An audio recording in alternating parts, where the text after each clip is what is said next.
নমস্কার বন্ধুরা, মন কিচেনে আপনাদের সবাইকে স্বাগত। আশা করি আপনারা সবাই খুব ভালো আছেন। আজকে আমি 10 টাকা প্যাকেটের গুঁড়ো দুধ দিয়ে 1 কিলো ল্যাংচা মিষ্টি তৈরি করে নিয়েছি। মিষ্টিগুলো দেখতে যেমন সুন্দর হয়েছে, ভেতরটাও একদম নরম তুলতুলে হয়েছে। কিভাবে খুব সহজে এত সুন্দর ল্যাংচা মিষ্টি আমি ঘরেই তৈরি করে নিয়েছি, সেই রেসিপি আজকে আপনাদের সাথে শেয়ার করব। ল্যাংচা মিষ্টি তৈরি করার জন্য এখানে আমি একটা বাটি মেপে 1 বাটি গুঁড়ো দুধ নিয়ে নিয়েছি। তার সাথে যতটা পরিমাণে গুঁড়ো দুধ তার হাফ এখানে ময়দা নিয়ে নিয়েছি। আমি 1 বাটি গুঁড়ো দুধের সাথে হাফ বাটি ময়দা নিয়ে নিয়েছি। তারপর এখানে 2 চিমটি মতো বেকিং পাউডার দিয়ে দিয়েছি। অবশ্যই এখানে বেকিং পাউডারটাই ব্যবহার করবেন। বেকিং পাউডারের পরিমাণটা অবশ্যই বুঝে শুনে দিতে হবে। যদি বেশি হয়ে যায় পরিমাণটা, তাহলে মিষ্টিগুলো ফেটে যাবে, দেখতে ভালো হবে না। এখন এখানে আমি 2 চামচ মতো ঘি দিয়ে দিয়েছি। ঘিটাকে দিয়ে এখন সমস্ত উপকরণ একসাথে খুব ভালো করে একটু সময় নিয়ে মাখিয়ে নেব। যখন দেখবেন এরকম মুঠো তৈরি হয়ে যাচ্ছে, তখন বুঝতে পারবেন খুব সুন্দর মাখা হয়ে গেছে। এখন এখানে আগে থেকে জাল করে রাখা দুধটাকে ঠান্ডা করে নিয়েছি। এখন এই দুধটাকে অল্প অল্প করে দিয়ে খুব ভালো করে একটা ডো তৈরি করে নেব।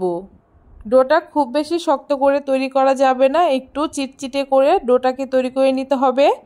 কারণ এই ডোটাকে আমি যখন রেস্টে রেখে দেব তখন কিছুটা শুকনো হয়ে যাবে, তাই একটু এরকম চিটচিটে করে ডোটাকে তৈরি করে নিতে হবে। অল্প অল্প করে দুধ প্রথমে দিতে থাকবেন, একবারে খুব বেশি দুধ দেওয়া যাবে না। তারপর এরকম করে খুব ভালো করে একটুখানি চটকে মেখে নিতে হবে। দেখুন খুব ভালো করে আমি ডোটাকে মাখিয়ে নিয়েছি, আর ঠিক এরকম একটু নরম করে ডোটাকে তৈরি করে নেবেন। এখন এখানে আমি ডোটাকে 10 মিনিট রেস্টে রেখে দেব। 10 মিনিট পরে দেখুন ডোটা অনেকটাই শুকনো হয়ে গেছে।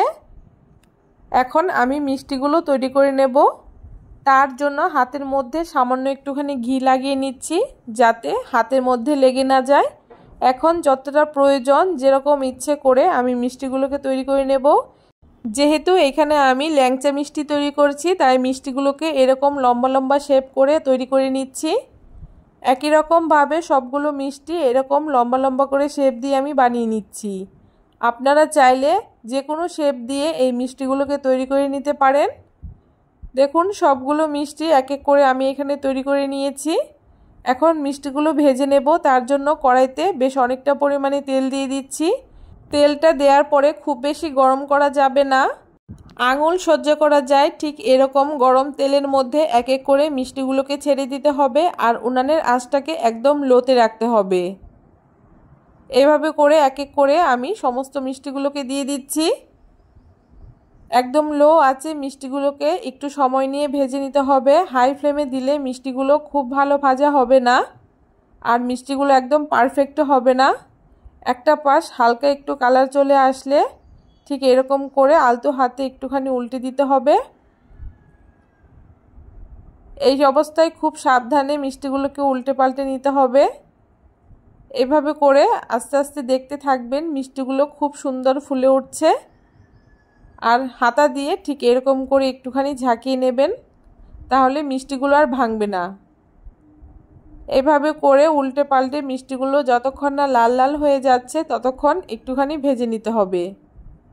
আর অবশ্যই মাঝে মধ্যে একটুখানি নাড়িয়ে চাড়িয়ে নিতে হবে, যাতে একটা পাশ খুব বেশি কালার চলে না আসে।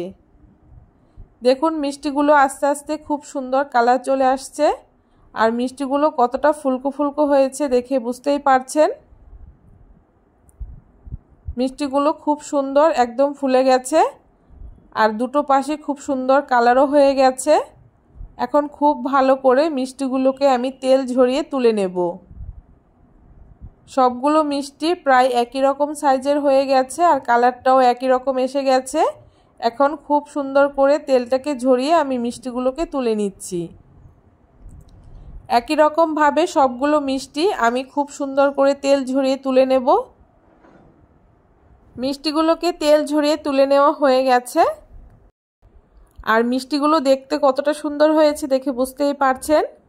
এখন মিষ্টিগুলোকে রসে ডুবানোর জন্য চিনির রস তৈরি করে নেব। তার জন্য একটা সসপ্যানের মধ্যে বাটি মেপে 1.5 বাটি চিনি দিয়ে দিচ্ছি।